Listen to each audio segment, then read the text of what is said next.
What is good, YouTube? Thank you guys for tuning in to another review. This is not your average sneakerhead, Tony Ramsey. Today we're taking a look at the Air Jordan 5 Top 3.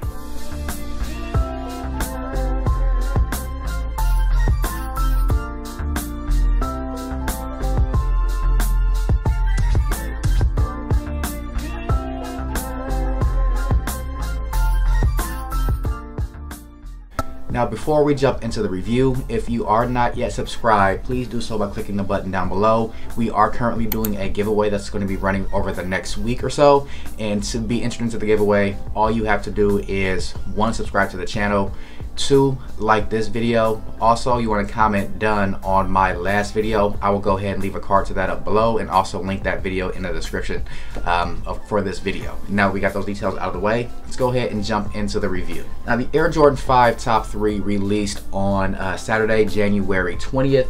These did have a retail price of $220, and from all accounts, this is one of the most polarizing releases of 2020 so far. So now that I have these in hand, very excited to give you guys my impression of this shoe, and also is this one I want to keep in my collection going forward. So the Air Jordan 5 Top 3 is a mix of 3 of the OG Jordan 5 colorways from the early 90s. You have the Fire Red Jordan 5, you also have the Metallic Jordan 5, and some elements of the Grape Jordan 5. But there are aspects of this shoe that work really well when you put them on here, but there's also some that don't quite go together, and we'll go ahead and jump to those details now. Now, first things first, we're looking at the materials of the shoe. Now, these are comprised of a very soft material. I'm not sure if it's 100% nubuck or if it's Durabuck that Jordan brand uses. It actually reminds me a lot of the material that we used on the Jordan 4 breads that came out in 2019. Same type of material, very soft, probably going to be really durable. One more thing that I did notice is these have a sticker on the inside of the right shoe that reads upper contains synthetic leather. So this does not use any real leather on the shoe, which I think that's pretty good for if you have if you're a sneakerhead that also is vegan and very conscious about leather products in your shoes. You should appreciate that. I think it's really good they put that sticker on the shoe as well. So that lets me know right there that this is not a genuine suede or nubuck on this upper. It's probably gonna be more of that Durabuck material that Jordan brand uses from time to time. You guys can see it there on the toe box. You do have that black nubuck or Durabuck material, and that's all around the entire upper going up to the tongue. You do have partly mesh tongue with some netting there under the black shoelaces, and you also have black eyelets along both the lateral and the medial side of the shoe. Now, from there on the lateral side, you do have your clear netting there with black under it. Actually like the clear netting on these. They might yellow, but with a black background on the shoe, they probably will look really good that way. Then you do have this bright red 23 stitch on the back. Now, if you guys don't remember, Jordan had a 23 stitch on the back of his player edition for the Fire Red 5s that came back. They came out back in the 90s, and there have been some Jordan models that have been released without those. For instance, the 2020 Silver Tongue Fire Reds did not have the 23 on the back of them, whereas the 2013 Black Tongue Fire Reds did have the 23 on the back of them. Actually, let me go ahead and grab those so you guys what they look like on that shoe. So here is my 2013 Black Tongue Fire Red 5, and you guys can see that this one does have that red stitch, the 23 on it. There aren't many more aspects of this shoe on the 2020 edition of the shoe. So let's go ahead and jump into some more details. Now, moving on from the stitch 23 on the back of the shoe, you do have that stitched white Nike Air. Everyone loves that that detail on retro Jordans. I mean, we didn't get the Jumpman this time. Very happy they put this Nike Air on here, because these are it is a top 3 mix of all OG colorways, so it did make sense to have that that detail on the shoe. And looking at the medial side, same black black upper with clear netting and black eyelets, and that's pretty much it. Now, looking at the midsole, you do primarily have a red midsole. That is taken from the Fire Red, Black Tongue Fire Red 5 that I showed you guys earlier. Then you have this little silver hit right here. That is from the Black Metallic 5s. I do not have those in my collection, but that's where that detail comes from. You do have your clear translucent outsole. Looking at the outsole, you do have some elements from each colorway here. You do have your translucent outsole with an emerald green Jumpman at the top of it. You have the red part in the middle with the Nike branding on it. Then you have a translucent outsole here on the rear of the shoe, and it's all done in herringbone traction patterns. You also do have your exposed air bubble right there that is clear with a little bit of a yellow hit to it. Now, on to one of the most polarizing details about this shoe, and that would be the purple tongue. So now the purple tongue comes off of the Grape Jordan 5s. I actually have those as well. Let me go ahead and grab those off the shelf, show you guys those. There you have it. This is my Grape Jordan 5. These are from 2013 as well. You can see they put that tongue on this 2020 Top 3 Jordan 5. And honestly, the color contrast for this tongue does not make a whole lot of sense. You have just pretty much primarily black, red, and white accents all over the shoe, and then you just throw this pop of color right here on the tongue. Kind of throws everything off a little bit, especially with it having that teal or that emerald green Jumpman in the middle of it. Also, another detail a lot of people don't like about these is this label on the back of the tongue.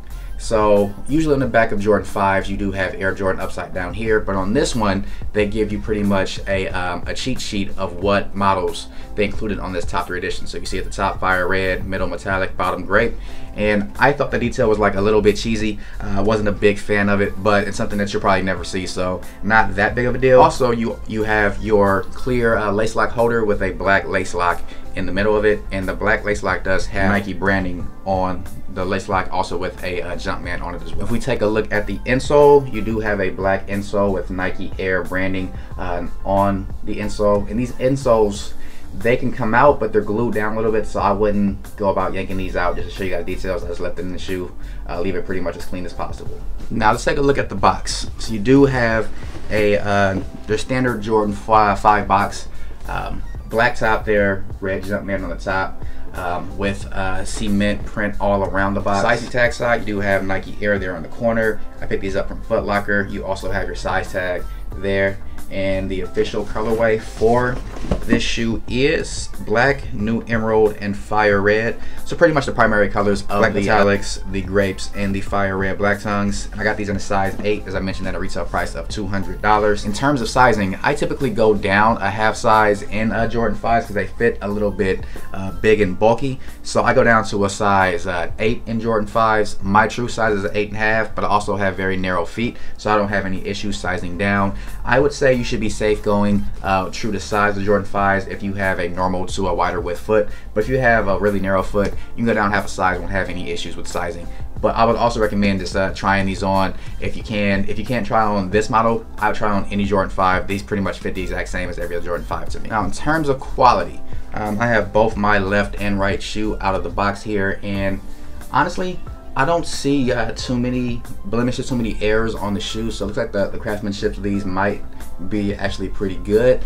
Did have one small stitch that's hanging out here on the Jumpman on the tongue, but not really a big deal to me. But other than that, these look to be in pretty good shape out of the box. So no complaints from me about the quality of this shoe, and honestly, it's a really clean shoe except for the tongue. So my verdict is, I first said that these were pretty trash. I thought they weren't going to be this nice in hand. I do like the materials a lot. Really don't like the tongue, but I think if you swap out the laces with either some emerald or teal laces or some purple laces, then that might kind of get the tongue to blend in a little bit more, give it a little bit more contrast.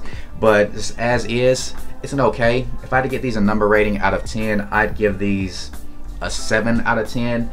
So they're not bad enough to where I want to get rid of them right away, but they're not to the point to where I think they're one of my favorite shoes of the year. So I'll keep these in the collection for a little bit longer, see what I think, see if I'm able to actually rock these, and if I can pull them off, they'll stay around. If not, they might be going on to a happier home. But 7 out of 10 for me. Not great, but also not the worst shoe of the year. But yeah, now that we have those details out of the way, let's go ahead and get these both loosened up, get them on foot, and show you guys how they look.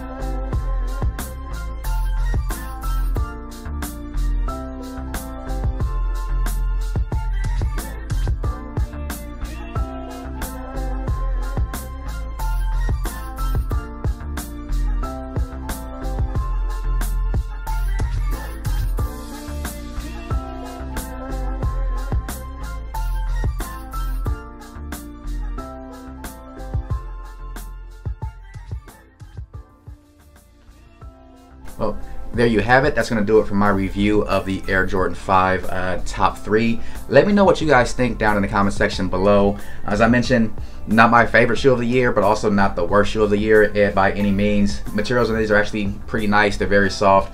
I think these are going to grow on people over time. This might be a shoe a lot of people passed on. They look back and think like, man, how did I let those go? So I'm going to keep these around for a while, see if they do grow on me as well. And I mean, couldn't hurt just to have them in the collection, and if I'm able to pull them off, so be it. If not, again, I'll just go ahead and move on to a happier home. But not bad, not my favorite shoe, not my least favorite shoe either. Also, make sure that you do enter the giveaway. All you need to do is subscribe to the channel, like this video, like the video with the first giveaway details, and comment done in the comment section down below for that video, and you are entered. I plan to have that video, I plan to have that giveaway running for about a week or so if we get enough entrants. So go ahead and make that happen. And if you guys have any questions, please leave so down in the comment section below. Well, thank you guys again for tuning in to another review. This has been Not Your Average Sneakerhead, Tony Ramsey, and I'll catch you guys on my next one. Peace.